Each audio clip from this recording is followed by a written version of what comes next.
Hi friends, welcome back to my YouTube channel. ಎಲ್ಲರೂ ಹೇಗಿದ್ದೀರಾ? ಎಲ್ಲರೂ ಚೆನ್ನಾಗಿದ್ದೀರಾ ಅಂತ ಅಂದ್ಕೊಂಡಿದ್ದೀನಿ.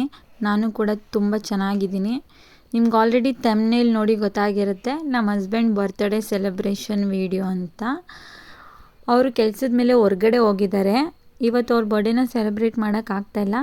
ಬಟ್ ಇದು ಯಾವ ವೀಡಿಯೋ ಅಂತ ನೀವು ಅಂದ್ಕೊಳ್ಬೋದು. ಪ್ರೀವಿಯಸ್ ಇಯರ್ ಅವ್ರ ಬರ್ಡೇನ ಸೆಲೆಬ್ರೇಟ್ ಮಾಡಿದ್ವಿ, ಅದನ್ನು ಇವತ್ತು ಶೇರ್ ಮಾಡ್ಕೋಬೇಕು ಅಂತ ಅನ್ನಿಸ್ತು. ಅದಕ್ಕೆ ನಿಮ್ಮ ಜೊತೆ ಶೇರ್ ಮಾಡ್ಕೊತಾ ಇದ್ದೀನಿ. ನಾವೇ ಮನೇಲೇ ಸಿಂಪಲ್ಲಾಗಿ ಡೆಕೋರೇಷನ್ ಮಾಡಿದ್ವಿ, ಒಂದು 11:30 ಹಂಗೆ. ಸೊ ಅವ್ರಿಗೆ ಮಿಡ್ನೈಟ್ ಸರ್ಪ್ರೈಸ್ ಮಾಡೋಣ ಅಂತ ನಾವೇ ಡೆಕೋರೇಷನ್ ಮಾಡ್ಕೊಂಡ್ವಿ. ತುಂಬ ಚೆನ್ನಾಗಿ ಮಾಡಿದ್ವಿ. ಡೆಕೋರೇಷನ್ ಎಲ್ಲ ಮಾಡಿ ಅವ್ರಿಗೆ ಸರ್ಪ್ರೈಸ್ ಮಾಡಿದ್ರೆ ಚೆನ್ನಾಗಿರುತ್ತೆ ಅಂತ. ಸೊ ಅವ್ರಿಗೆ ಇದ್ರ ಬಗ್ಗೆ ಏನು ಐಡಿಯಾ ಇರಲಿಲ್ಲ. ಸೊ ಫೈನಲಿ ಡೆಕೋರೇಷನ್ ಎಲ್ಲ ಆಲ್ಮೋಸ್ಟ್ ಮುಗೀತು. ಮುಗ್ದಾದ್ಮೇಲೆ ಅವ್ರ ಫ್ರೆಂಡ್ಸ್ ಕೇಳಿದ್ವಿ ಕೇಕ್ ತೊಗೊಂಡು ಬನ್ನಿ ಅಂತ. ನಾವು ಹೊರಗಡೆ ಹೋಗೋಕ್ಕಾಗಲ್ಲ ಅಂತ ಇವಾಗ ಅವ್ರಿಗೆ ಸರ್ಪ್ರೈಸ್. ಆ್ಯಕ್ಚುಲಿ ಮಲಗಿದ್ರು ಅವರು, ಅವ್ರನ್ನ ಎಬ್ಸ್ಕೊಂಡು ಕರ್ಕೊಂಡು ಬಂದ್ವಿ. ಅವ್ರಿಗೇನು ಐಡಿಯಾನೇ ಇರಲಿಲ್ಲ, ಅವರು ಶಾಕು. ಅವ್ರ ಫ್ರೆಂಡ್ಸು ಬೇರೆ ಬಂದಿದ್ರಲ್ಲ, ಸೊ ಚೆನ್ನಾಗಿತ್ತು. ಸರ್ಪ್ರೈಸ್ ಆದರು. ಕೇಕ್ ಕಟ್ಟಿಂಗ್ ಎಲ್ಲ ಮಾಡೋಣ ಅಂತ ಅಂದ್ಬಿಟ್ಟು ಎಲ್ಲ ಈ ಥರ ಡೆಕೋರೇಟ್ ಮಾಡಿದ್ವಿ. ನಾನು ಫೋಟೋ ಕ್ಲಿಪ್ಸ್ ಹಾಕ್ತೀನಿ ಇವಾಗ. ಈ ಥರ ಬ್ಲೂ ಥೀಮಲ್ಲಿ ಮಾಡಬೇಕು ಅಂತ ಇತ್ತು ನನಗೆ, ಅದಕ್ಕೆ ಈ ಥರ ಮಾಡಿದ್ವಿ. ಇದು ನಿಮಗೆ ಮೀಶೋದಲ್ಲಿ ಸಿಗುತ್ತೆ. ಮೀಶೋದಲ್ಲೇ ನಾನು ಬುಕ್ ಮಾಡಿದ್ದು. ಈ ಥರ ಟ್ಯಾಗ್ಸ್ ವಿತ್ ಬಲೂನ್ಸ್ ಎಲ್ಲ. ಕೇಕು ಆದರೂ ಮ್ಯಾಚ್ ಆಗಲಿ ಅಂತ ಹಾರ್ಟ್ ಶೇಪಲ್ಲಿ ಬುಕ್ ಮಾಡಿದ್ವಿ. ನಾವು ಫ್ರೆಂಡ್ಸ್ ಏನಿದ್ದಾರೆ ಅವರಿಗೆ ಥರ ಕೇಳಿದೆ, ನಾನು ಬುಕ್ ಮಾಡಿ ಬಂದುಬಿಟ್ಟಿದ್ವಿ. ಸೊ ತೊಗೊಂಡು ಬಂದರು. ಕೇಕ್ ಕಟ್ಟಿಂಗ್ ಎಲ್ಲ ಮಾಡಿಸ್ತಾ ಇದ್ವಿ. ಆ್ಯಕ್ಚುಲಿ ಮೆಮೊರೀಸ್ ತುಂಬ ಚೆನ್ನಾಗಿರುತ್ತೆ ನೋಡಿ. ಈ ಟೈಮ್ ಅವ್ರಿಗೆ ಸೆಲೆಬ್ರೇಟ್ ಮಾಡೋಕ್ಕೆ ಆಗ್ತಾಯಿಲ್ಲ ಹೊರಗಡೆ ಇರೋದ್ರಿಂದ. ಬಟ್ ಯಾವಾಗೋ ಮಾಡಿರೋದು ಒಂದು ಮೆಮೊರಿ ಅಲ್ವಾ ನೋಡಿ, ಇವಾಗಲೂ ನೆನೆಸ್ಕೋತೀವಿ. ಅದಕ್ಕೆ ಫೋಟೋಸ್ ವೀಡಿಯೋಸ್ ಇದ್ದರೆ ಚೆನ್ನಾಗಿರುತ್ತೆ. ನಮ್ಮ ಅತ್ತೆ ಮಾವನೂ ಕೂಡ ಇದ್ದರು, ಅವ್ರನ್ನೂ ಎಬ್ಬಿಸಿದೆ. ಅವರು ಕೂಡ ಕೇಕ್ ಕಟ್ ಮಾಡಿಸುವಾಗ ಬಂದರು. ಕೇಕ್ ಕಟ್ ಮಾಡಿ ಇವಾಗ ಎಲ್ಲರೂ, ಇವರೇ ನಮ್ಮತ್ತೆ, ಕೇಕ್ ಕಟ್ ಮಾಡಿ ಅದರ ಚೆನ್ನಾಗಿರುತ್ತೆ ಸೆಲೆಬ್ರೇಷನ್ಸ್. ಬಟ್ ಈ ವರ್ಷ ಮಿಸ್ ಮಾಡ್ಕೊತೀವಿ, ನೆಕ್ಸ್ಟ್ ಇಯರ್ ಮಾಡೋಣ. ಇವ್ರು ನಮ್ಮ ಮಾವ.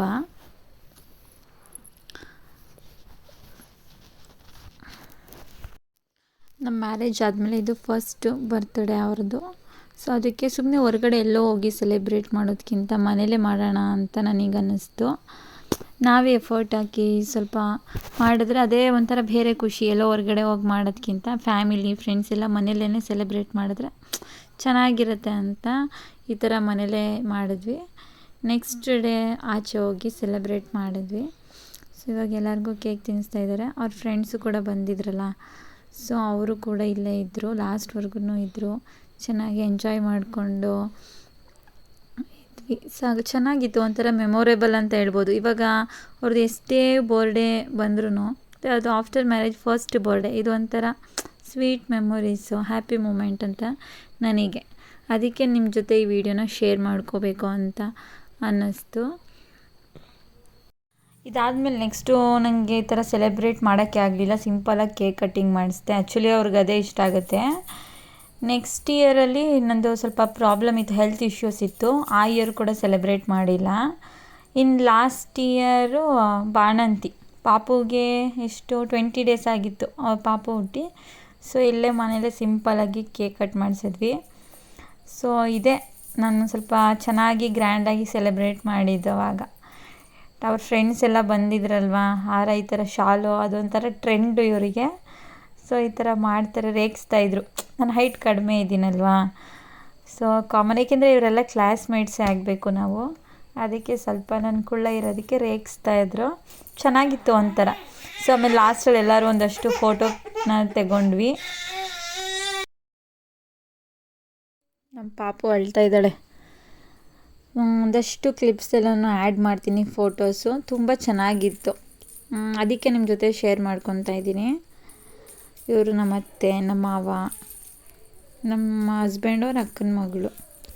ಏನೋ ಒಂಥರ ನಾನು ಆವಾಗ ಟ್ಯಾಟೋ ಇದೆಯಲ್ಲ ನನ್ನ ಕೈಯಲ್ಲಿ, ಸೊ ಈ ಬರ್ಡೇಗೆ ಸರ್ಪ್ರೈಸ್ ಮಾಡಿದ್ದು.